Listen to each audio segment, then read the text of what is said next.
அவங்க பண்றதுன்றது கேம்னால டாஸ்க்னாலயா இல்ல செயலா அவங்க பண்றாங்கன்னு சொல்றியா? கேரக்டரே அப்படியா இல்ல கேம்கா பண்றாங்கன்னே தெரியலையே. இந்த மாதிரிலாம் பேசும்போது சார் இரிட்டேட் ஆகுது. நீங்க பண்ற அதை விட இரிட்டேஷனா தான் இருக்கு. இதுக்கெல்லாம் யார் காரணம் தெரியுமா? ரொம்ப ஓவரா பண்றீங்க. நானா? இல்ல இல்ல ஒரு மூக்க தூக்கி வச்சு கொடூரமா அவனை பார்த்து பேசு. எல்லாம் உங்களுக்கு தான் விளையாட தெரியும் நினைச்சிட்டு இருக்கீங்களா? உங்க வளர்ந்து இப்போ 20 வருஷம் ஆயிருக்கும். 20 வருஷம் அந்த பக்கத்து எடுங்க, 40 வருஷம்னா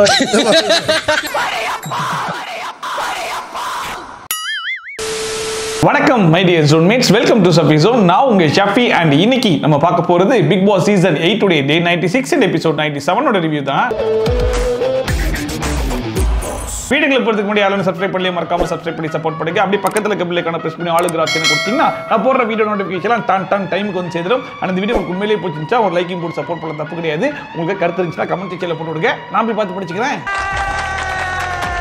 இன்னைக்கு எபிசோட ஸ்டார்ட் பண்ணும்போது அர்ணவ், சௌந்தர்யான், வர்ஷினி 3 பேருக்கு வந்து பேசிட்டு இருந்தாங்க. அப்ப அர்ணவ் வந்து இந்த வீட்டுக்குள்ள ஒரு ஆங்கரா செயல்பட்டு இருக்காப்ல, எல்லாத்தையும் போயிட்டு கேள்விப்பட்டுவே கேட்டுக்கிட்டு இருக்காப்ல. அப்ப சௌந்தர்யா கிட்ட ஜாக்லினை நீங்க எப்படி பாக்குறீங்க, டஃப்பான காம்படிட்டரா அப்படின்னு சொல்லி கேட்கும்போது சௌந்தர்யா மறுபடியுமே ஜாக்லினை பொறுத்த வரைக்கும் ஸ்ட்ராங் பிளேயர் தான், இல்லைன்னு சொல்லிட முடியாது, பட் இருந்தாலும் எமோஷன்ஸை வச்சு அடுத்தவங்க கேமை வீக் ஆக்குவாங்க அப்படிங்கிற மாதிரி சொல்றாங்க. அதாவது இந்த ஃப்ரெண்ட்ஷிப் அப்படிங்கிற டூலை யூஸ் பண்ணி அடுத்தவங்களோட எமோஷன்ஸோட பிளே பண்ணுவாங்க இல்லையா, அதை மறுபடியும் இந்த இடத்துல வந்து பதிவு பண்ணிட்டு இருக்கும்போது வர்ஷினி பக்கத்துல இருந்து சரி அவங்க அப்படி பண்றாங்கன்னா நீங்களும் எமோஷன்ஸ் ஒரு விக்டிம் கார்டு மாதிரி பிளே பண்ணி சிம்பதி ஓட்லாம் வாங்குறீங்க அப்படிங்கிற மாதிரி சொன்னாங்க.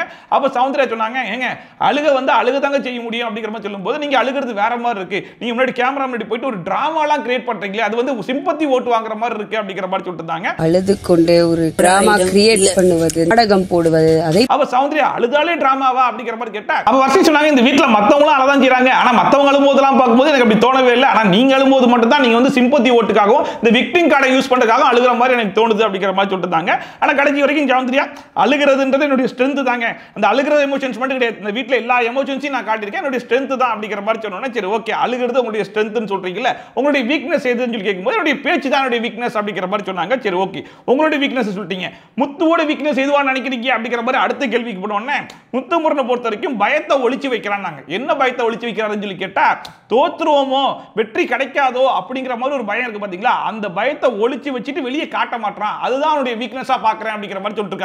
முத்துவிடன் வீக்னஸ் என்னன்னு நினைக்கிறேன், வெளியே காட்டாத ஒரு பயம். அண்ட் பவித்ராவை பொறுத்த வரைக்கும் இந்த டாஸ்க் ஆரம்பிச்ச நேரத்துல இருந்து இப்ப வரைக்கும் அந்த கேரக்டராவே மாறி அந்த கேரக்டராவே ஊறி செயல்பட்டு இருக்காங்க, முழுக்க முழுக்க அந்த கேரக்டர்ல தான் இருக்காங்களே தவிர அந்த கேரக்டர் விட்டு வெளியே வர மாட்டாங்க. யார்கிட்டயும் போய் பேசினா கூட அதே கேரக்டர்ல தான் பேசுறாங்க அப்படிங்கிற மாதிரி இருந்துச்சு. ஒருவேளை பெஸ்ட் பெர்ஃபார்மர் அப்படிங்கிற மாதிரி சூஸ் பண்ணா கூட பவித்ரா பேரை கன்சிடர் பண்ணலாம்ன்ற அளவுக்கு நல்லா பெர்ஃபார்ம் பண்ணிருக்காங்க. அண்ட் இப்போ அந்த டாஸ்க்குள்ள அவங்களுக்கு ஒரு கான்செப்டையும் கிரியேட் பண்ணி கொண்டு வந்திருக்காங்க. அவங்க ஒரு பொம்மை ஒன்று வச்சிருந்தாங்க, அந்த பொம்மையை இப்ப காணாம, அவங்க கண்ணன் கிட்ட இதே மாதிரி ஒரு பொம்மை இருந்துச்சாமா, இப்ப அந்த பொம்மை யார்கிட்ட இருக்குதோ அவர்தான் வந்து என்னுடைய கண்ணன் அப்படிங்கிற மாதிரி சொல்லிட்டாங்க. இப்ப அந்த பொம்மை யார்கிட்ட இருக்குன்னு சொல்லி பாத்தீங்கன்னா ரயன் கிட்ட இருக்குது. யார் இன்னைக்கு அந்த சிலையை வச்சிருக்காங்க அவதான் ஏ கண்ணன்.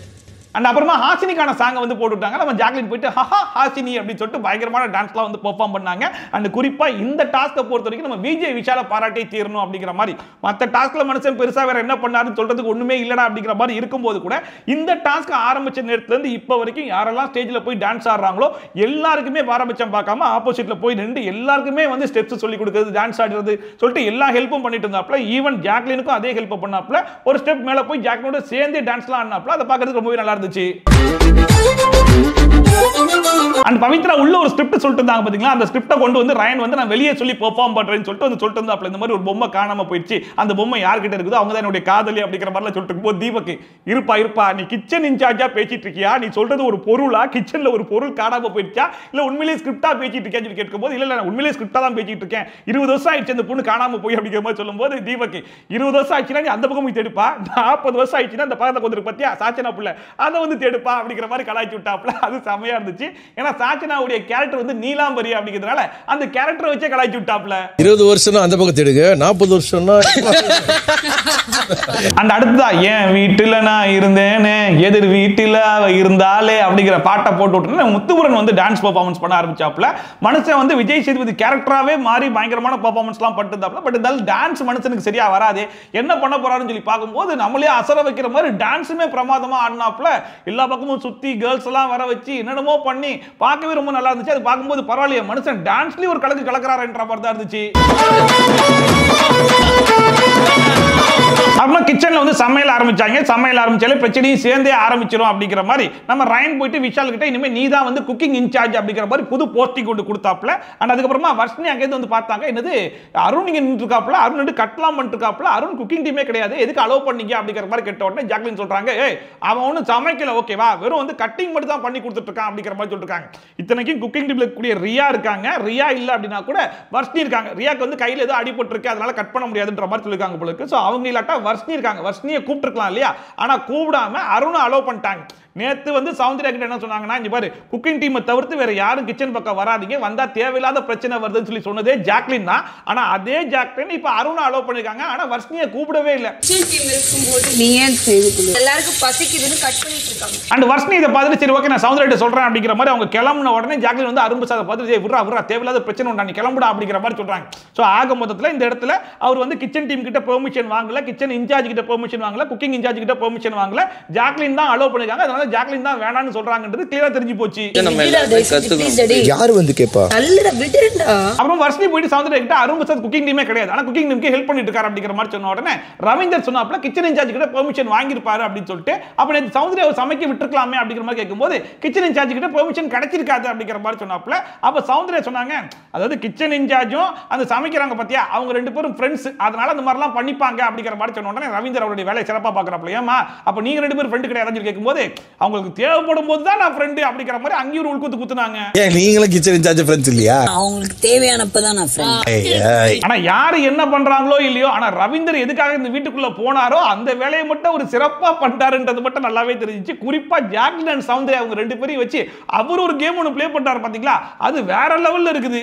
நான் நல்லா பண்றனோ இல்லையோ, ஆனா நீ நல்லா பண்ற. ஆனா இதுல ஹைலைட்டான விஷயம் என்ன அப்படின்னு சொல்லி பாத்தீங்கன்னா, ஜாக்லின் நேத்து எல்லார்கிட்டயும் போயிட்டு ரவீந்தர் இப்படிப்பட்ட ஒரு வேலையை பார்த்துக்கிட்டு இருக்காப்ல, எல்லாரும் கொஞ்சம் உஷாரா இருங்க அப்படிங்கிற மாதிரி சொன்னது மட்டும் இல்லாம சௌந்தர்யா கிட்டே போயிட்டு நீ ஏன் டப்புன்னு ஆன்சர் பண்ற, அவர் என்ன பண்றாருன்னு உனக்கு நல்லா தெரியுதானே செய்யுது அப்படிங்கிற மாதிரிலாம் எல்லாருக்கும் அட்வைஸ் பண்ணிட்டு இவங்க மறுபடியும் அதே ட்ராப்ல தான் போய் மாட்டிட்டு இருக்காங்க. நம்ம ஜாக்லின் கூப்பிட்டு ரவீந்தர் கேட்டாப்ல, நேத்து சௌந்தர்யாவை நீங்க சமைக்க விடல, இன்னைக்கு அரும்பு சாதம் மட்டும் சமைக்க விட்டுருக்கீங்களே, இது எப்படி அப்படிங்கிற மாதிரி கேட்கும்போது சமைக்கலாம் விடலையே, வெறும் கட்டிங் மட்டும் தான் பண்ணா, அதுக்கு நீங்க வந்து என்கிட்ட எல்லாம் கேட்க கூடாது, குக்கிங் இன்சார்ஜ் கிட்டையும் கிச்சன் இன்சார்ஜ் கிட்டையும் தான் கேட்கணும் அப்படிங்கிற மாதிரி சொல்லிருந்தாங்க. நேத்து இவங்க என்ன சொன்னாங்க அப்படின்னா, கிச்சன் டீமுக்குள்ள தேவையில்லாத ஆட்கள் உள்ள வராதீங்க, வந்தா குழப்பம் வருதுன்ற மாதிரி சொன்னாங்க. இன்னைக்கு அப்படியே மாத்தி விடுறாங்க. இத்தனையும் குக்கிங் இன்சார்ஜ் எல்லாம் வந்து இப்ப கிடைச்ச போஸ்டிங் தான், அவர்கிட்ட போய் கேளுங்க அப்படிங்கிற மாதிரி சொன்ன உடனே இவங்க எல்லாருமே சேர்ந்து அவ வர்ஷினி சொன்னதுதான் பொய்யா அப்படிங்கிற மாதிரி பேச ஆரம்பிச்சிட்டாங்க. அதுல தீபக் வந்து கதை இருக்குது, ஆனா அந்த கதையில எந்த பகுதியில் விளையாடணும்ன்றது இந்த பிள்ளைக்கு தெரியவே இல்லை அப்படிங்கிற மாதிரி ஒரு வார்த்தையை சொன்ன உடனே அது வர்ஷினிக்கு வந்து பயங்கரமா ஹர்ட் ஆயிடுச்சு போல இருக்கு. கதை இருக்கிறது, ஆனா கதையில வந்து இந்த பகுதி இல்ல, விளையாட ஒரு பகுதி. இங்க தீபக் சொன்ன விஷயம் வந்து வர்ஷினிக்கு ஹர்ட் ஆயிடுச்சு அப்படிங்கிற பட்சத்தில் நேரா போயிட்டு அவர்கிட்ட கிளாரிஃபை பண்ணிருக்கலாம், இதுக்கப்புறம் இந்த மாதிரிலாம் பேசாத, இந்த பேக் எனக்கு பிடிக்கல அப்படிங்கிற மாதிரி சொல்லிருக்கலாம், ஒரு படி மேல போய் டைரக்டா சண்டை கூட போட்டுக்கலாம்னு வைங்களேன். ஆனா எதுவுமே பண்ணாம சம்பந்தமே இல்லாம ஓரமா போய் உட்கார்ந்து ஃபீல் பண்ண ஆரம்பிச்சிட்டாங்க. ரியா உட்கார்ந்து பயங்கரமா சமாதானப்படுத்திருக்காங்க, நீ நல்லா தான் விளையாடுன விடுடி, இந்த மாதிரிலாம் ஃபீல் பண்ணாதடி அப்படிங்கிற மாதிரி சொல்லிருக்காங்க. ஒரு பக்கம் முத்துபுரன் வேற அட்வைஸ் பண்ணிருக்காப்ல. இதெல்லாம் பார்க்கும்போது இப்போ என்ன நடந்து போச்சு, எதுக்கு வர்ஷினி இவ்வளவு உட்கார்ந்து ஃபீல் பண்ணிட்டு இருக்காங்க, சம்பந்தமே இல்லையா அப்படிங்கிற மாதிரி நம்ம ஃபீல் பண்ணிட்டு இருக்கும்போது அழுகவே ஆரம்பிச்சிட்டாங்க. காலையில இவங்க தான் சௌந்தர்யா போயிட்டு இந்த மாதிரி அழுகாதீங்க, அழுகிறதெல்லாம் பார்க்கும்போது சிம்பத்தி ஓட்டு வாங்குற மாதிரி இருக்கு, விக்டிங் கார்டை யூஸ் பண்ற மாதிரி இருக்குன்னு சொல்லிட்டு இருந்தாங்க.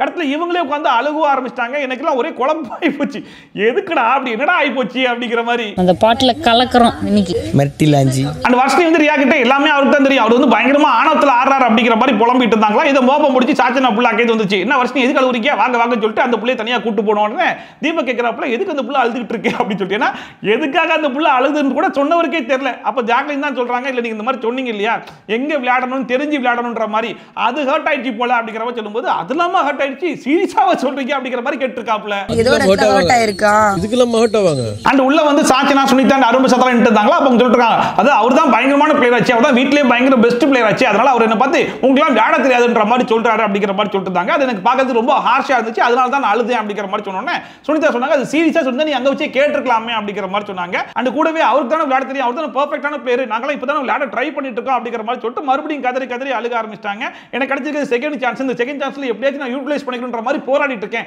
அப்ப கூட எனக்கு விளையாட தெரியலன்ற மாதிரிலாம் சொல்லிட்டு இருக்காது, எனக்கு பார்க்கறதுக்கு ரொம்பவே கஷ்டமா இருக்கு அப்படிங்கிற மாதிரி சொல்லி அழுக ஆரம்பிச்சிட்டாங்க. அப்ப எல்லாருமே சேர்ந்துட்டு இல்லம்மா நீ நல்லா தான் விளையாடுற அப்படிங்கிற மாதிரி சொல்லிட்டு இருந்தாங்க. ஆனாலுமே அவர் அப்படி சொல்லிட்டு இருக்காரு அப்படிங்கிற மாதிரி புலம்பிட்டு இருந்தாங்க. அவ பவித்ரா ரொம்ப ஓப்பனாக சொல்லிட்டாங்க, அப்படி உனக்கு தோணுதுல அப்ப அவர்கிட்டயே போய் கேட்டுற வேண்டியதானே அப்படிங்கிற மாதிரி. ஆக்சுவலா அதுதான் விஷயமே, இங்க வந்து இவ்வளவு தூரம் கத்தி புலம்பி எல்லார்கிட்டையும் சொல்றதுக்கு பதிலா சம்பந்தப்பட்ட ஆள்கிட்டே போய் பேசி பேசிட்டா கரெக்டா இருக்கும்ல. இவங்க தானே விஷால பார்த்து எதுவா இருந்தாலும் பின்னாடி போய் பேசுறீங்க, டைரக்டா பேச மாட்டீங்கன்ற மாதிரிலாம் சொல்றாங்க. இப்ப வர்ஷினி அந்த வேலையை பார்த்துட்டு இருக்க மாதிரி தானே இருக்குது. எங்களால முடிஞ்சது பண்றோம், நாங்கெல்லாம் வந்துட்டு சரி சரி சரி. அந்த அருண் வந்து வர்ஷினி கிட்ட இல்லாம அவர் கெட்டப்ல இருந்தார்ல, அதனால அப்படி பேசிக்கலாம் அப்படிங்கிற மாதிரி சொல்லும்போது கூட என்ன இளவனா இருந்துட்டு போட்டோம், அவர் எப்படி அப்படி பேசலாம், அவர் பண்ணது முழுக்க முழுக்க பர்சனல் அட்டாக் அப்படிங்கிற மாதிரி சொல்லிட்டு இருந்தாங்க. அதை பார்க்கும்போது என்னமா காமெடிலாம் பண்ணிருக்க, பர்சனல் அட்டாக் பண்ற அளவுக்கு உனக்கு அவருக்கு பெருசா எந்த விதமான கிளாஸும் வரலையேமா. இந்த மேட்டர் சாச்சனா புள்ள சொன்னா கூட சரி ரைட், சாச்சனாக்கும் தீபக்கும் பல சண்டைகள் வந்திருக்கு, அதனால ஒரு பர்சனல் அட்டாக் பண்ணிக்கலாம்ன்ற மாதிரி முடிவுக்கு வரலாம். ஆனா உனக்கு அவருக்கு அப்படி பெரிய சண்டை எதுவுமே வரலையா, அப்புறம் எதுக்கு பர்சனல் அட்டாக்லாம் பண்ணணும்? அவர் சொன்ன ஒரு சின்ன வார்த்தை உனக்கு ஹர்ட் ஆயிடுச்சு, அதை கிளாரிஃபை பண்ணிருக்கலாம். அதுக்கு போயிட்டு இப்படி ஜவ்வா இழுத்துட்டு வராங்கன்ற மாதிரி தான் இருந்துச்சு. ஒருவேளை இவங்களும் சரி ரைட் நம்மளுக்கு ஒரு கண்டென்ட் கிடைச்சிருச்சு, அதை வச்சு பெருசா கிரியேட் பண்ணலாம்னு நினைச்சு பண்றாங்கன்ற மாதிரி தான் இருந்துச்சு. It was a personal attack. There's no get up or shit in this. Ravinder அவருடைய வேலையை வந்து சிறப்பா பண்ணிட்டு இருக்காப்ல. சௌந்தர்யா என்ன ஃபீல் பண்றாங்க அப்படின்னா, நீங்களும் கிச்சன் இன்சார்ஜும் பயங்கர க்ளோஸ் ஃப்ரெண்ட்ஸ் ஆமே, அதனால அப்படி பண்ணிக்கலாம்ன்ற மாதிரி அவங்க ஃபீல் பண்றாங்க அப்படிங்கிற மாதிரி சொன்னோன்னே, ஏன் கிச்சன் இன்சார்ஜ் எனக்கு மட்டும் தான் ஃப்ரெண்டா, அவங்களுக்கு ஃப்ரெண்ட் இல்லையா அப்படிங்கிற மாதிரி சொல்லிட்டாங்க. உடனே சௌந்தர்யா வந்து சொல்றாங்க, இல்ல எப்பயுமே ஃப்ரெண்ட்ஸுக்காக நிப்பேன் வாய்க்கிலேயே பேசுற ஆள் தானே நீ, ஆனா நேத்து வந்து நான் சமைக்க வரும்போது ஃப்ரெண்ட்ஸுக்காக நீ நின்றுக்கலாமே, ஏன் நிக்கல அப்படின்னு கேட்கும்போது எனக்குன்னு ஒரு பொறுப்பு கொடுத்துருக்காங்கல்ல, அந்த பொறுப்பு விட்டு நான் எப்படி வெளியே வர முடியும் அப்படிங்கிற மாதிரி பேசிட்டு இருந்தாங்க. அதை பார்க்கும்போது ஜாக்லின் மட்டும் நினைச்சிருந்தாங்கன்னு வைங்களேன், என்ன சௌந்தர்யா உனக்கு சமைக்கணுமா, சரி ஓகே கிச்சன் இன்சார்ஜ் போய் பெர்மிஷன் வாங்கிட்டு வந்து சமைச்சுக்கோ அப்படிங்கிற மாதிரி சிம்பிளா முடிச்சுட்டு போயிருக்கலாம். அது பொறுப்புன்றதை மீறி ஃப்ரெண்ட்ஷிப்ன்றதை மீறி அது ஒரு புரோட்டோகால், இப்படி தானே ஃபாலோ பண்ணணும், நீ ஃபாலோ பண்ணிக்கொன்ற மாதிரி முடிச்சுட்டு போயிருக்கலாமே. ஆனா அதெல்லாம் மீறி அங்க ஜாக்லினுக்கு என்ன இடிச்சிச்சு அப்படின்னா, நேத்து ரவீந்தர் இதே மாதிரி ஒரு வேலை ஒன்று பார்த்தாப்ல, அந்த வேலையில சௌந்தர்யா ஜாக்லினை பார்த்து நிறைய விஷயங்களை உளறிட்டாங்க. அது ஜாக்லினுக்கு ஹர்ட் ஆயிடுச்சு, அதை மனசுக்குள்ள வச்சுட்டு தான் அதை பண்ணாங்க. அதை வெளிப்படையா சொல்ல முடியல அவங்களால. போன வாரம் ஒரு பொறுப்பு கொடுக்குறோம்ல, அந்த பொறுப்புக்குள்ள யாருமே போலியே, அவங்க பொறுப்பு தானே இருக்கும். அண்ட் எல்லாருமே வர்ஷினி கிட்ட சொல்லி அனுப்பிச்சுட்டோன்னே வர்ஷினி அங்க இருந்து கோவமா வந்து இங்க பாருங்க இதுக்கப்புறம் இந்த மாதிரி பண்ற வேலை வச்சுக்காதீங்க அப்படிங்கிற மாதிரி கோவமா நம்ம தீபக பார்த்து பேசுவாங்கன்னு சொல்லி பார்த்தா ஃபேட்மன் ரவீந்திர பார்த்து பேசிட்டு இருக்காங்க. அப்ப ஃபேட்மன் ரவீந்திரே கன்ஃபியூஸ் ஆயிட்டாப்ல, இப்போ யார்கிட்ட நீ பேசிட்டு இருக்க, தீபக் கிட்ட, தீபக் அந்த பக்கம் இருக்கார் திரும்பி பேசுமா அப்படிங்கிற மாதிரி சொன்னதுக்கு அப்புறமா என்ன தீபக் நடத்திட்டு இருக்கீங்க, நீங்க வந்து நீங்க உங்களுக்கு தான் நட தெரியுமா, எனக்கு நட தெரியாதா, எனக்கு அடுத்து செகண்ட் சான்ஸ், நீ எவ்வளவு சேஃபா கேம் ஆடுறீங்கறதெல்லாம் எக்ஸ்போஸ் பண்ணுமா அப்படிங்கிற மாதிரி பயங்கரமா பேசணும்னே. சரி ஓகேமா இருமா, நான் அப்படி என்ன சொல்லிட்டேன்னு இவ்வளவு கோபப்படுறேன்னு எனக்கு சத்தியமா தெரியல, நானே எஞ்சி வரேன்னு சொல்லிட்டு அந்த மனுஷனை எஞ்சி வந்துட்டு, இங்க பாருமா நேத்து கிச்சன்ல ஒரு விஷயம் நடந்துச்சு இல்லையா, இங்க அதை கொண்டு வந்து பேசின பத்தியா, இதுல மேஜர் ரோல் யார் ப்ளே பண்றானா கிச்சன் இன்சார்ஜ், அந்த விஷயம் தெரியாம நீங்க வந்து பேசின பத்தியா, அதுக்கு தான் நான் அப்படி சொன்னேன், அது உனக்கு ஹர்ட் ஆயிடுச்சு கேட்கும்போது ஆமான்னாங்க. ஆமாவா சீரியஸாவா சொல்றது கேட்கும்போது ஆமா நீங்க எவ்வளவு ஹார்ஷா சொன்னீங்க தெரியுமா, இது எனக்கு செகண்ட் வாய்ப்பு, இந்த செகண்ட் வாய்ப்பு நான் யூஸ் பண்ணீங்கன்னு சொல்லிட்டு நான் எவ்வளவு கஷ்டப்பட்டு பேசிட்டு இருக்கேன், ஆனா அப்ப போய் நீங்க இப்படி சொல்றதெல்லாம் வந்து நான் போடுற உழைப்பை நீங்க நாசம் பண்ற மாதிரி இருக்கு அப்படிங்கிற மாதிரிலாம் பேசணும்னே. சரி ஓகேமா உனக்கு அது உண்மையிலே ஹர்ட் ஆயிருக்கு,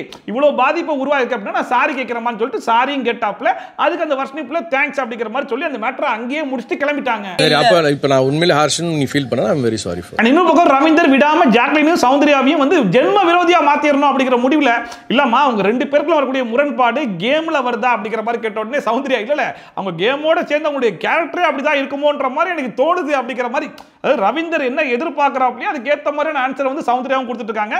இன்னொரு பக்கம் ஜாக்லின் உஷாராயிரு அவர் ஏத்தி விடுறாருன்னு சொல்லி சொன்னவங்க இவங்களும் வளர ஆரம்பிக்கிறாங்க. இல்ல சௌந்தர்யா பொறுத்தவரைக்கும் என்ன நினைக்கிறேன் அப்படின்னா, அவங்க சேஃபா கேம் பிளே பண்றாங்க, எங்கெங்க எதெல்லாம் பதிவு பண்ணுமோ அதெல்லாம் சிறப்பா பதிவு பண்ணினாங்கன்ற மாதிரி எனக்கும் தோணுது அப்படிங்கிற மாதிரி சொன்னோன்னே சௌந்தர்யா சொல்றாங்க இல்ல அவங்க என்னென்ன விஷயங்கள் இந்த வீட்டில் பண்றாங்களோ அந்த கேஸ்லாம் கொண்டு வந்து ஏன் மேல எழுதுற மாதிரி எனக்கு தோணுது அப்படிங்கிற மாதிரி சொன்னாங்க.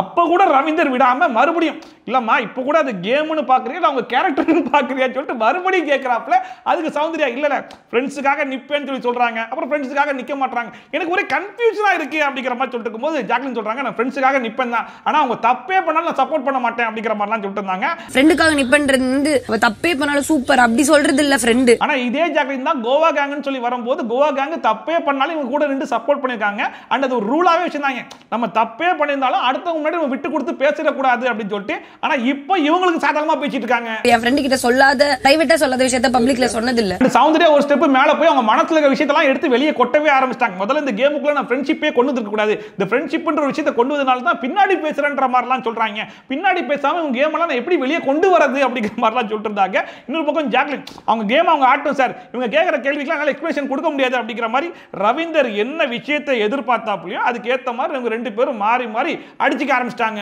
அவங்களுக்கு கேம் விளையாடுமா விளையாட சொல்லுங்க சார், அவ்வளவுதான் முடிஞ்சிருச்சு. இதுக்கு முன்னாடி வரைக்கும் ஒரு 7 சீசனை பார்த்திருப்போம், அந்த 7 சீசன்ல பலதரப்பட்ட ஃப்ரெண்ட்ஷிப்பை பார்த்திருப்போம். ஆனா இப்படிப்பட்ட ஒரு மானங்கிட்ட ஃப்ரெண்ட்ஷிப்பை நம்ம எந்த சீசன்லயும் பார்த்தது கிடையாது அப்படிங்கிற மாதிரி. இது உண்மையிலேயே ஃப்ரெண்ட்ஷிப்பா? ஃப்ரெண்ட்ஷிப் இல்லைன்னு சொல்லிக்கிறாங்க, அப்புறம் ஃப்ரெண்ட்ஸுங்கிறாங்க, ஃப்ரெண்ட்ஷிப்பை யூஸ் பண்ணிக்கிட்டான்றாங்க, ஃப்ரெண்ட்ஷிப் ஒரு கேமா வச்சு பேசுறாங்கன்றாங்க, ஃப்ரெண்ட்ஷிப்ல இருந்துட்டு பின்னாடி பேசுறான்றாங்க.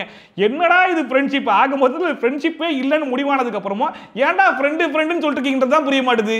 கேட்கவே முடியாதுப்பா. இந்த மாதிரிலாம் பேசும்போது சார் இரிட்டேட் ஆகுது. நீங்க பண்ற அதை விட இரிட்டேஷனா தான் இருக்கு. அண்ட் தீபக் ரொம்ப டீசென்ட்டா நீ கத்துறன்றதுக்காக நானும் கத்தி அது பெரிய பிரச்சனை ஆக்க வேணாம், ரெண்டு பேரும் பேசி ஒரு முடிவுக்கு வரலான்ற மாதிரி தனியா கூட்டு போய் பேசி அவர் வந்து சாரியும் கேட்டாப்ல வர்ஷினி வந்து ஓகே புரிஞ்சுக்கிட்டா ஓகேன்ற மாதிரி தேங்க்ஸ் சொல்லி அந்த பிரச்சனையை அங்கேயே முடிச்சிருச்சு இல்லையா. மறுபடியும் போயிட்டு ரயன் கிட்ட ஆரம்பிச்சிட்டு இருக்க. அப்ப ரயன் சொல்றாப்ல ஒரு இன்டென்ஷனா பேசிருக்க மாட்டான்னு சொன்னா இன்டென்ஷனா பேசலன்ற மாதிரி ஏன் புரிஞ்சுக்கிறீங்க? அவர் சேஃப் கேம் விளையாடுறாரு, முழுக்க சேஃப் கேம், அது உங்களுக்கு யாருக்கும் தெரிய மாட்டேது, நான் தான் எக்ஸ்போஸ் பண்ணுவேன் அப்படிங்கிற மாதிரி கோச்சிட்டு போயிட்டு மறுபடியும் கார்டனில் உட்காந்து பயங்கரமா அழுக ஆரம்பிக்கிறாங்க. அப்ப முத்துபுரன் போயிட்டு சமாதானப்படுத்தும் போது கூட அவர் எப்படி என் கேமை பத்தி கமெண்ட் பண்ணலாம், நான் அவர் கேமை பத்தி கமெண்ட் பண்ணட்டுமா, அவர் என்ன கார்னர் பண்றாரு, எப்படி இப்படிலாம் சொல்லலாம் அவர் அப்படின்னு சொல்லிட்டு மறுபடியும் முதல்ல இருந்து ஆரம்பிச்சுக்கிட்டு இருக்கு. அவரோட கேம் பத்தி அப்ப நான் கமெண்ட் பண்ணவா, அவர் சேஃப் கேம் ஆறாரு இந்த மாதிரி ஹார்ஷா இருக்காருன்ட்டு.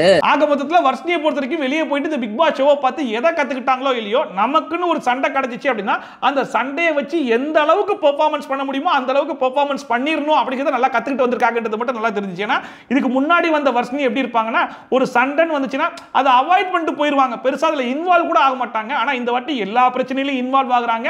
அது மட்டும் இல்லாம அவங்களுக்குன்னு ஒரு பிரச்சனை கிடைச்சிருக்கின்ற போது அதை நல்லா பெர்ஃபார்மும் பண்றாங்க.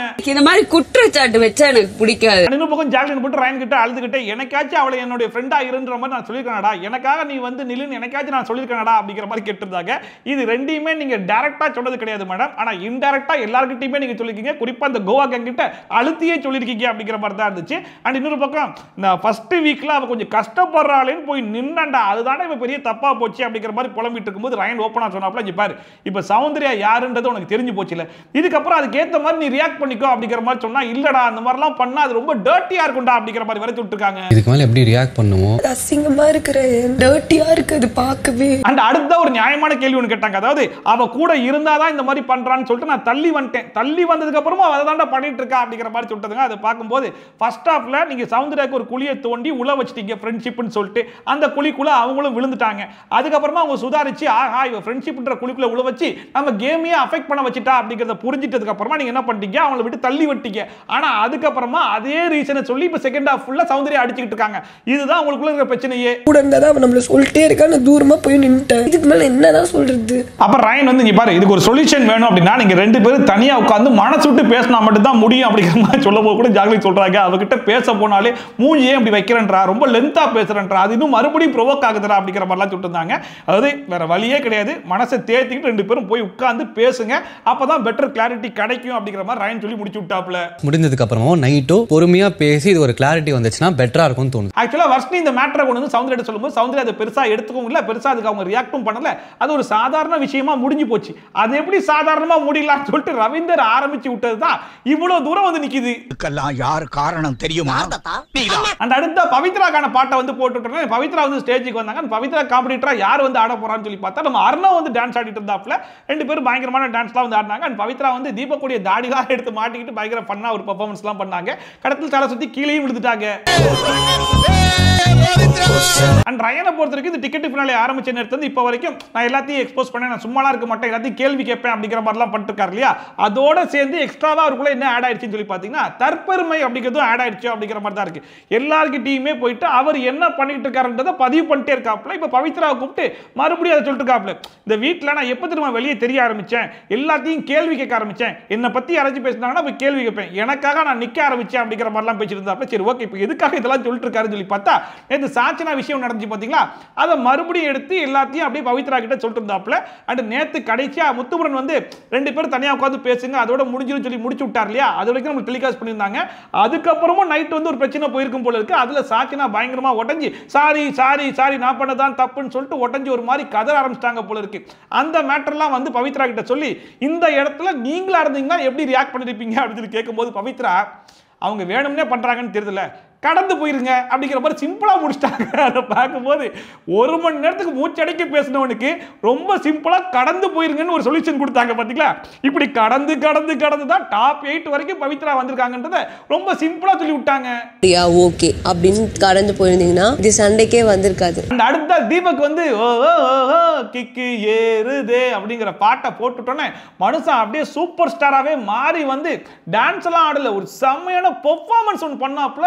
எல்லார்கிட்டையும் இன்ட்ராக்ட் பண்ணி அதுக்கப்புறம் ஃபன்னாவும் பண்ணாப்புல பார்க்கறதுக்கே செம்மையா இருந்துச்சு. அண்ட் அவர் ஆடுறதை எல்லாருமே உட்காந்து பயங்கரமா என்ஜாய் பண்ணி பார்த்துட்டு இருக்கும்போது நம்ம சாச்சனாப்புல மட்டும் ஒரு லுக் ஒன்று விட்டுச்சு பாருங்க. மூஞ்சிலேயே வண்ணம்னா என்னன்றதை காட்ட முடியுமா அப்படின்னு கேட்டா கண்டிப்பா காட்ட முடியுன்றதுக்கு சாச்சனா பேசியே காட்டலான்ற அளவுக்கு பயங்கரமான ரியாக்ஷன்லாம் கொடுத்துட்டு இருந்துச்சு. அண்ட் ஃபைனலா எல்லாருமே சேர்ந்து ஒரு டான்ஸ் பெர்ஃபார்மன்ஸ்லாம் பண்ணி ஒரு வழியா தீபக்குடைய டான்ஸ் மட்டும் கிடையாது, ஆடிய ஆட்டம் என்ன அப்படிங்கிற டாஸ்கே வந்து முடிச்சு விட்டாங்க. அண்ட் இதுக்கான ரிசல்ட் வந்து சாட்டர்டே எபிசோட்ல தெரியும் அப்படிங்கிற மாதிரி வரை சொல்லியிருக்காங்க. டாப் 8 வெர்சஸ் சேலஞ்சிங் 8க்கான முடிவுகள் சனிக்கிழமை தெரியும். அண்ட் அதுக்கப்புறமா சாச்சனாப்புல போயிட்டு முத்துப்புரன் வாயை போடுகிறேன் அப்படிங்கிற பேர்ல இப்ப புதுசா வந்திருக்கும் மொத்தம் 8 பேர். இதுல யாராச்சும் 2 பேர் இல்ல ஒரு ஆளோ எக்ஸ்சேஞ்ச் ஆனா அது கரெக்டா இருக்குமா அப்படிங்கிற மாதிரி கேட்ட உடனே முத்துப்புரனுக்கு பேசவா சொல்லி தரணும் இப்பப்பா அப்படின்னு சொல்லிட்டு, அதாவது இந்த வீட்ல இருந்து வெளியே போயிருக்காங்க பத்தியா, அவங்க எல்லாம் வெளியே போறதுக்கு டிசர்விங்கா அப்படின்னு சொல்லி கேட்டா அது இல்ல. அண்ட் அதே மாதிரி இப்போ 8 பேர் உள்ள இருக்கோம் பார்த்தியா, இந்த 8 பேர் இந்த வீட்டில் இருக்கிறதுக்கு டிசர்விங்கான்னு சொல்லி கேட்டால் அது எனக்கு தெரியல. அப்படி இருக்கும்போது இப்படி எக்ஸ்சேஞ்ச் ஆகிறத நான் முடிவு பண்ண முடியாது அப்படிங்கிற மாதிரி சொன்னாப்புல. இப்போ அந்த பிள்ளை கேட்ட கேள்விக்கு இவர் சொன்ன பதிலுக்கு ஏதாவது சம்மந்தம் இருக்கான்ற அளவுக்கு அந்த பிள்ளையே கன்ஃபியூஸ் ஆகி போச்சு. வேறு நான் ஸ்ட்ரைட்டாக கேட்குறேன், இப்படி எக்ஸ்சேஞ்ச் பண்ணாங்கன்னா உனக்கு எப்படி ஃபீலிங் இருக்கும் அதை மட்டும் சொல்லு அப்படிங்கிற மாதிரி அந்த பிள்ளை கேட்ட உடனே பாரு இந்த கேமை டிசைன் பண்ணியிருப்பாங்க பார்த்தியா, அந்த டிசைன் பண்ணதுன்னு சொல்லி பாரு தெரியாமல் கேட்டேன் தயவு செஞ்சு விட்டு நான் கிளம்புறேன்னு சொல்லிட்டு கிளம்பிச்சு பாரு. அதாவது வேற வழி இல்லை, அக்செப்ட் பண்ணிக்க வேண்டியதான் அப்படிங்கிற மாதிரி சொன்னாப்ல. அண்ட் கூடவே இந்த கேம் ஆடுனா ஆடுவேன், இல்ல ஆடி முடிச்சிட்டியா கிளம்புனா கிளம்பிடுவேன், அவ்வளவுதான் அப்படிங்கிற மாதிரி சிம்பிளா முடிச்சு விட்டாப்ல. என்ன பிரச்சனை, எனக்கு வாய்ப்பு கொடுத்தா விளையாட போறேன், இல்லனா வெளில போறேன்னா வெளில போறேன், அவ்வளவுதான். ஆமா, மறுபடியும் கிச்சன் எல்லாம் மறுபடியும் நாங்க பிரச்சனையை ஸ்டார்ட் பண்றோம் அப்படிங்கிற பேர்ல சாச்சனாப்புல நான் தக்காளி தொக்கு சூப்பரா வைப்பேன், நான் வேணா சமைக்கட்டுமான்னு சொல்லி கேட்க அதுக்கு தச்சா குத்தா ஆமாடி சூப்பரா சமைப்பா அவனா சமைக்கட்டுமே அப்படிங்கிற மாதிரி சொல்லிட்டாங்க. அப்ப ஜாக்லின்குள்ள குத்துமா குத்தாதான் இங்க பாருங்க தேவையில்லாத வேலை பார்த்துட்டு இருக்கீங்க. சௌந்தர்யா வந்து கேட்டா எனக்கு தெரியாது அப்படிங்கிற மாதிரி சொன்ன உடனே சாச்சனாப்புல நான் சௌந்தர்யா போய் கேட்கறது சொல்லிட்டு சௌந்தர்யா போயிட்டு பெர்மிஷனும் கேட்டு வந்துருச்சு. அதுக்கப்புறமா வர்ஷினி சொன்னாங்க இங்க பாருங்க ரூல்ஸ் தான் ரூல்ஸ் தானே, நேத்து அப்படி பேசுறீங்க மறுபடியும் இப்படி மாத்தி பேசுறீங்க அப்படிங்கிற மாதிரி சொல்லும்போது இல்ல அப்ப விஷால் வந்து இல்ல நான் ஆளாளுக்கு ஒரு வேலை கொடுத்துறேன், நம்ம சாச்சனாப்புல வந்து தக்காளி தொக்கு வைக்கட்டும் அப்படிங்கிற மாதிரி சொல்லும்போது ஜாக்லின் வந்து எனக்கு உடன்பாடு இல்ல அப்படிங்கிறது தெளிவா சொல்லிட்டாங்க. அண்ட் வர்ஷினியுமே எனக்கு அன்ஃபேரா தோணுது, எனக்குமே உடன்பாடு இல்ல அப்படிங்கிறது அவங்களுமே தெளிவா சொல்லிட்டாங்க. அண்ட் இன்னொரு பக்கம் நம்ம சுனிதா வந்து ரயனே கூப்பிட்டு உட்கார வச்சு இங்க பாரு நான் ஓல்டு கண்டஸ்டன்டா இருந்தது அப்படின்னா இது நடந்திருக்கதே வேற, நானும் ஜாக்லினும் சண்டை போட்டுருந்தா அது எந்த அளவுக்கு போயிருக்குன்றது உனக்கே நல்லா தெரியும். ஆனா இப்போ நான் டெம்பரரியா இருக்கின்ற ஒரே காரணத்துக்காக தான் நான் காலைல கண்டுக்காம விட்டுட்டேன். ஆனா இது முழுக்க முழுக்க அன்ஃபேர் தான், இதுக்கப்புறம் இப்படி நடந்துச்சு அப்படின்னா நான் சும்மா பார்த்துட்டு சும்மா இருக்க மாட்டேன், இது ஒரு பெரிய பிரச்சனையை ஆக்கிடுவேன் அப்படிங்கிற மாதிரி ரொம்ப ஓப்பனா ஸ்ட்ரெயிட் ஃபார்வர்டா சொன்ன உடனே ரயனை அக்செப்ட் பண்ணிட்டாப்ல. எனக்கே தெரியுது அன்ஃபேர் தான், இதுக்கப்புறம் நடக்காம பாத்துக்கிறேன்ற மாதிரி அவரும் சொல்லிட்டாப்ல. I get it done. ஆக மொத்தத்தில் இந்த சௌந்தர்யான்னு சொல்லி வரும்போது மட்டும் ஜாக்லின் அவ்வளவு ஸ்ட்ரிக்டா இருந்துட்டு இன்னைக்கு எல்லார்கிட்டையும் ரொம்ப லிபரலா சரி ஓகே கிச்சன் இன்சார்ஜ் கேட்டுக்கோங்க, குக்கிங் இன்சார்ஜ் கேட்டுக்கோங்க, சமைச்சுக்கோங்கன்னு சொல்லிட்டு எல்லாருமே குக்கிங் டிப்ல விடுறாங்க அப்படிங்கிறது வந்து முழுக்க முழுக்க அன்ஃபேர் தான் அப்படிங்கிறது அங்க இருக்கிற எல்லாருக்குமே தெரியுது. பட் இருந்தாலும் அது ரொம்ப ஓப்பனா யாரும் பேசிக்க மாட்டாங்க. நீங்க எல்லாம் சேர்ந்து முடிவு பண்றீங்கன்னா கிச்சன் டீமை முடிவு பண்ணிக்கோங்க. அப்புறம் வந்த நாள்ல இருந்து இப்போ வரைக்கும் யார் வந்து அதிகமான கேப்டன்சியை வின் பண்ணிருக்காங்களோ அவங்களுக்கு வந்து ராயல் என்ஃபீல்டு பைக் ஒன்று கொடுப்பாங்கன்ற மாதிரி சொல்லிட்டு இருந்தாங்க பாத்தீங்களா.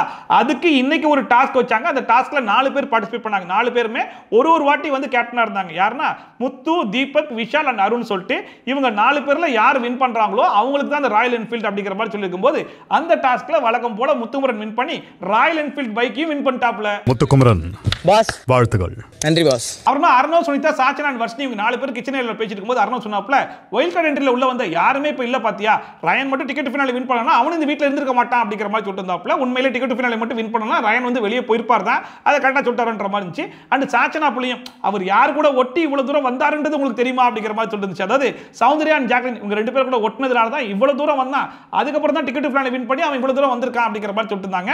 அண்ட் எல்லாமே கிட்டத்தட்ட அது உண்மைதானோ அப்படிங்கிற மாதிரி தான் இருந்துச்சுன்னா டிக்கெட் ஃபினாலேக்கு அப்புறமா தான் ரயனுடைய உண்மையான கேமே ஸ்டார்ட் ஆச்சு. அதுக்கு முன்னாடி வரைக்குமே இந்த ஃப்ரெண்ட்ஷிப்னு சொல்லிட்டு அந்த ஃப்ரெண்ட்ஷிப் ஜோன்லயே உள்ள வந்துட்டாரோன்ற மாதிரி தான் இருந்துச்சு. சோ ரயனை பத்தி இவங்க எல்லாரும் பேசின விஷயங்கள் எல்லாமே ஓரளவுக்கு கரெக்டா தான் இருந்த மாதிரி இருந்துச்சு. அவன் இருந்தது யாரால? ஆமா இன்னொரு பக்கம் இந்த வாரம் ஆரம்பிச்ச நேரத்துல இருந்து இப்ப வரைக்குமே தீபக் வந்து சேஃப் கேம் ஆடுறன்ற ஒரு புது விஷயம் வந்து கிளம்பி இருக்கு இல்லையா. அண்ட் குறிப்பா இன்னைக்கு நடந்த சண்டையில கூட நம்ம வர்ஷினி வந்து நீங்க சேஃப் கேம் ஆடுறீங்க, அதை எக்ஸ்போஸ் பண்றேன் அப்படிங்கிற மாதிரிலாம் சொல்லிருச்சு இல்லையா. அது அவருக்குள்ள உறுதிட்டே இருந்திருக்கும் போல இருக்கு. முத்துக்குமரன் சொல்லிட்டு இருந்தாப்ல சேஃப் கேம் சொல்லி சொல்றாங்க, நான் அதுக்கு வேற டேர்ம் போடுறேன் ஸ்மார்ட் பிளே அப்படின்னு சொல்லிட்டு. நான் என்ன டிசைட் பண்ணேன் அப்படின்னா நமக்கு தேவையில்லாத பிரச்சனைகளை தேவையில்லாம போயிட்டு மூக்கு நுழைய கூடாது அப்படிங்கிற மாதிரி யோசிச்சேன். அண்ட் நம்மளை நோக்கி ஒரு பிரச்சனை வருதுன்னா அந்த பிரச்சனையை சால்வ் பண்ணணும் அப்படிங்கிற மாதிரி யோசிச்சேன். இது எந்த விஷயத்துல வந்து தப்பாகும் அப்படிங்கிற மாதிரி சொல்லிட்டு இருந்தாப்ல. முத்துக்குமரன் அதுதானே உங்க கேம் பிளே கரெக்டா தானே இருக்கு அப்படிங்கிற மாதிரி சொல்லிட்டு இருந்தாப்ல. ஆக மொத்தத்தில் இது ரெண்டையும் நான் ஃபாலோ பண்ணி விளையாடும்போது உங்களுக்கு சேஃப் பிளேயா தெரியுது அப்படின்னா என்ன பொறுத்த வரைக்கும் அது ஸ்மார்ட் பிளே அப்படிங்கிற மாதிரி ஒரு கிளாரிட்டி கொடுத்துட்டாப்ல. அது சேஃப் பிளே கிடையாது, ஸ்மார்ட் பிளே. அண்ட் ரயன் சொன்ன அட்வைஸ் படி சௌந்தர்யா அண்ட் ஜாக்லின் 2 பேருமே தனியாக வந்து பேச ஆரம்பிச்சாங்க. அப்ப சௌந்தர்யா தான் ஸ்டார்ட் பண்றாங்க. இப்போ எனக்கு பயங்கரமா கன்ஃபியூஸ் ஆகுது. நீயுமே ஒரு பிளேயர் தான், உன்னை பத்தி பேசாமலாம் இருக்க முடியாது. இன்னைக்கு கூட நீ அழுகிறதெல்லாம் பார்க்கும்போது டக்குன்னு வந்தனால கன்சோல்லாம் பண்ண முடியல, இன்னைக்கு நான் பேசுனதால நீயுமே அழுகிற, உன்னுடைய கேமே அஃபெக்ட் ஆகுது அப்படிங்கிற மாதிரி சொல்லும்போது அப்ப ஜாக்லின் வந்து சௌந்தர்யா கிட்ட உன்னை வந்து எப்பயுமே என்னுடைய ஃப்ரெண்டா இருன்ற மாதிரி நான் எப்பயுமே சொன்னது கிடையாது, நீ என்னை பத்தி நிறைய பின்னாடி எல்லாம் பேசிருக்க அப்படிங்கிற மாதிரி சொன்ன உடனே நீ பாரு இந்த பின்னாடி பேசுறன்ற வார்த்தையெல்லாம் யூஸ் பண்ணாத, இது வந்து பயங்கரமா அஃபெக்ட் ஆகும் அப்படிங்கிற மாதிரி சொல்லிட்டாங்க. அதை பார்க்கும்போது ஏமா உன்னை வந்து பின்னாடி பேசுறாங்கன்னு அவங்க சொன்னா உனக்கு அஃபெக்ட் ஆகும், ஆனா அதுவே நீ வந்து ஃப்ரெண்ட்ஷிப் வச்சு ஒரு கேம் ஆடிட்டு இருக்க அப்படிங்கிற மாதிரி சொன்னா அந்த புள்ளிக்கு அஃபெக்ட் ஆகாதா? அதாவது உன்னை பத்தி எதுவும் சொல்லக்கூடாதுன்னா நீ அந்த புள்ளியை பத்தி எதுவும் சொல்லாம இருக்கணும், இல்ல நீ சொல்ற அப்படின்னா அந்த புள்ளியை சொல்றதுக்கு அலோ பண்ணணும்ல. ஆக மொத்தத்தில் சௌந்தர்யா பொறுத்த வரைக்கும் என்ன பத்தி எதுவும் சொல்லக்கூடாது, ஆனா நான் எல்லார பத்தியும் சொல்லுவேன்னு சொல்லி சொன்னா அதுல என்னமா நியாயம் இருக்கு அப்படிங்கிற மாதிரி தான் இருந்துச்சு. ஒரு பின்னாடின்னு சொல்லாத மச்சான், அதெல்லாம் எனக்கு ஃபிட் ஆகுதுரி. அங்க வேற எப்படி அப்ப ஜாக்லின் சௌந்தர்யா கேட்டாங்க, நீ ஏன் முன்னாடி வந்து பேசாம பின்னாடி போய் பேசினா அதை நான் என்னன்னு சொல்றது அப்படின்னு சொல்லி கேட்கும்போது சௌந்தர்யா அதுக்கு ஒரு கிளாரிட்டி ஒன்று கொடுத்தாங்க பாருங்க. கிளாரிட்டி அதான் இருக்கிறதுலே பயங்கர டிகாஷன் கொண்ட டீயா இருந்துச்சு. அதாவது நான் ஒரு இடத்துக்கு போகும்போது உன்னை பத்தி பேசணும்லாம் போக மாட்டேன், உன் டாபிக் ஆல்ரெடி அங்க போயிட்டு இருக்கும், அதோட நானும் சேர்ந்து அப்படிங்கிற மாதிரி சொல்லிட்டு இருந்தாங்களா. உடனே ஜாக்லின் கேட்டாங்க, இல்ல ஒரு இடத்துல உன்னை பத்தி ரொம்ப தப்பு தப்பா பேசிருக்காங்க, நானும் உள்ள போயிட்டு ஆமா சௌந்தர்யா அப்படிப்பட்ட ஆள் தான், ரொம்ப கேவலமானவ அப்படின்னு நானும் சேர்ந்துக்கிட்டா உனக்கு ஓகேவா அப்படிங்கிற மாதிரி கேட்ட உடனே அது மூஞ்சில் அடிச்சாப்புல இருந்துச்சு. இருந்தாலும் சௌந்தர்யா நீ அப்படி பேசிக்கலாமே, நான் அதெல்லாம் கண்டுக்க மாட்டேனே அப்படிங்கிற மாதிரி சமாளிச்சுக்கிட்டு இருக்காங்க. சௌந்தர்யா அப்படி பண்றா அப்படின்னு நான் பேசியிருந்தா உனக்கு ஓகேவா? பெருசா எடுத்துக்க மாட்டேன். அது உனக்கு முன்னாடி பேசின சில விஷயத்தை தான் பின்னாடி ஒரு டிஸ்கஷன் போயிட்டு இருக்கும்போது அங்க கலந்துட்டு அதை நான் ஷேர் பண்ணிக்கிட்டேன் அப்படின்னு சொல்றது வேற. ஆனா முன்னாடி நான் எதையும் சொல்லாம பின்னாடி உன்னை பத்தி யாராவது தப்பு தப்பா பேசிட்டு இருந்தாங்க, அப்போ உன்னை பத்தி எனக்கும் தப்பா பேசுறதுக்கு நிறைய விஷயங்கள் இருந்துச்சு, அதை அவங்க கிட்ட நான் ஷேர் பண்ணிக்கிட்டேன், அது எப்படி பின்னாடி பேசுறதுல வரும்னு சொல்லிட்டு கேட்டாங்க. பாத்தீங்களா, இதுதான்டா சௌந்தர்யாவுடைய கிளாரிட்டின்ற மாதிரி இருந்துச்சு. உன்னோட டாபிக் தான் போயிட்டு இருக்கோம் வீடு ஃபுல்லா. நானும் ஒரு இதுவா அந்த கூடவே சௌந்தர்யா சொல்லியிருந்தாங்களா, நான் பேசினதால நீ போயிட்டு அழுதுட்ட பத்தியா, ஃப்ரெண்ட்ஷிப்னால உன் கேமும் அஃபெக்ட் ஆகுது அப்படின்னு சொல்லிட்டு. அதுக்குமே ஜாக்லின் என்ன சொன்னாங்க அப்படின்னா, நேத்து நிறைய பேர் உள்ள வந்து நிறைய விஷயங்கள் சொன்னாங்க, நீ போயிட்டு அழுத, அப்ப அவங்க எல்லாம் உன்னுடைய ஃப்ரெண்ட்ஸா சொல்லி கேட்கும்போது இல்லன்னாங்க. அதே மாதிரி தான் நீ என் ஃப்ரெண்டா இருந்தாலும் இல்லாட்டாலும், நீயா இல்லாட்டாலும் வேற யாரும் சொல்லியிருந்தாலும் நான் போயிட்டு அழுதா இருந்திருப்பேன், ஃப்ரெண்ட்ஷிப்லாம் என் கேம் அஃபெக்ட் பண்ணல அப்படிங்கிற மாதிரி சொன்னாங்க. ஸோ ஒரு வேளையா ரெண்டு பேரும் பேசி சரி ஓகே ரெண்டு பேர் கேம் அஃபெக்ட் ஆகலையா அப்படிங்கிற மாதிரி ஒரு முடிவுக்கு வந்துட்டாங்க. ஆனா இப்படிப்பட்ட சம்பவம் இப்பதான் ஃபர்ஸ்ட் டைம் நடக்குதான்னு சொல்லி பாத்தீங்கன்னா ஃபர்ஸ்ட் டைம் நடக்குது. ஆனா இதே மாதிரி பல சம்பவங்கள் இதுக்கு முன்னாடி நடந்திருக்கு அப்படிங்கிற மாதிரி இதுக்கு ஒரு முடிவே இல்லையான்ற மாதிரி தான் போயிட்டு இருக்கு. மீதி இருக்கிற 8 நாள்ல எத்தனை சண்டை போட்டு எத்தனை வாட்டி சமாதானம் ஆக போறாங்கன்றத நம்மளும் பொறுத்து இருந்து பார்க்கலாம். உங்ககிட்ட சொல்லணும் அப்படின்னு சொல்லி எபிசோட் முடிஞ்சு போச்சு. இன்னைக்கு எபிசோட பொறுத்த வரைக்கும் இந்த வாரத்துல மத்த எபிசோட்ஸை கம்பேர் பண்ணுவோம் இன்னைக்கு கொஞ்சம் பெட்டரா இருந்துச்சோ அப்படிங்கிற மாதிரி சொல்லலான்ற மாதிரி தான் இருந்துச்சுன்னா நிறைய சண்டைகள்லாம் இருந்துச்சு. நம்ம ரவீந்தர் கொளுத்தி போட்டதுல பயங்கரமா பத்தி எரிஞ்சிச்சு பாத்தீங்களா, அது பயங்கர சுவாரஸ்யமா இருந்துச்சு. அண்ட் சம்பந்தமே இல்லாம வர்ஷினி ஒரு சண்டையை கொண்டு வந்து அதுக்கு பயங்கரமான பெர்ஃபார்மன்ஸ்லாம் பண்ணி பயங்கரமான காமெடிலாம் பண்ணிட்டாங்க பாத்தீங்களா, அதுவும் பயங்கர காமெடியா தான் இருந்துச்சு. அண்ட் இந்த வாரம் மிட் வீக் எவிக்ஷன் இருக்குன்னு சொல்லி சொன்னாங்க, அது எங்கடான்ற மாதிரி இருந்துச்சு. பொட்டி வைப்பாங்கன்னு சொல்லி எதிர்பார்த்தா கடைசி வரைக்கும் பொட்டியும் வரல. இந்த டான்ஸ் டாஸ்க் ஒன்று வச்சாங்க, அந்த டாஸ்கோட ரிசல்ட்னு சொல்லி பார்த்தா அதையும் சாட்டர்டே எபிசோட்ல சொல்றோன்ற மாதிரி சொல்லிருக்காங்க. இதுல ரீப்ளேஸ்மென்ட் சொல்லி சொல்லிருக்காங்கன்னு சொல்லிட்டு பல குழப்பங்களை இந்த வாரத்துல கொண்டு வந்திருக்காங்க. இந்த குழப்பத்துக்கான clarity at least Bigg Boss team கிட்டயாச்சும் இருக்குதா இல்லையா அப்படிங்கறத நம்ம வீக்கெண்ட் எபிசோட்ல பொறுத்து வந்து பார்த்தா மட்டும் தான் தெரியும். அண்ட் இந்த வாரத்தை பொறுத்த வரைக்கும் யார் வெளியே போவாங்கன்றதே பயங்கர கன்ஃபியூஷனா தான் இருக்கு. அண்ட் லீஸ்ட்ல ஜாக்லின் பேர் கூட அடிபடுது. அண்ட் ஜாக்லின் கூட வெளியே போறதுக்கு அதிகமான வாய்ப்பு இருக்குன்ற மாதிரி சொல்றாங்க. பட் என்ன பொறுத்த வரைக்கும் விஷால் அண்ட் பவித்ரா இவங்க ரெண்டு பேரும் இந்த வாரத்துல இருந்து எவிக்ட் ஆகி வெளியே போனாங்கன்னா கொஞ்சம் ஃபேரா இருக்கும்ன்ற மாதிரி தான் எனக்கு தோணுது. உங்களுக்கு என்ன தோணுதுன்றதை மறக்காம கமெண்ட் செக்ஷன்ல சொல்லுங்க. அண்ட் வீக்கெண்ட் எபிசோட் எப்படி இருக்க போகுதுன்றதை நம்ம பொறுத்து இருந்து பார்க்கலாம். அண்ட் இதே மாதிரி ட்ரோல்ஸ் அண்ட் விஸ்லாம் கண்டிப்பா பார்க்கணும்னு நினைச்சீங்கன்னா மறக்காம சப்ஸ்கிரைப் பண்ணிட்டு பக்கத்துல இருக்க பெல் ஐகான் டான் தட்டி விட்டீங்கன்னா நான் போற வீடியோ நோட்டிஃபிகேஷன் டான் டைம்க்கு வந்து சேரும். சோ மீட் இது மாதிரி சூப்பரான வீடியோட சூப்பரான ரிவ்யூவோட சூப்பரான ட்ரோலோட சந்திக்கலாம். Bye from Shafi. Tata bye bye and take care.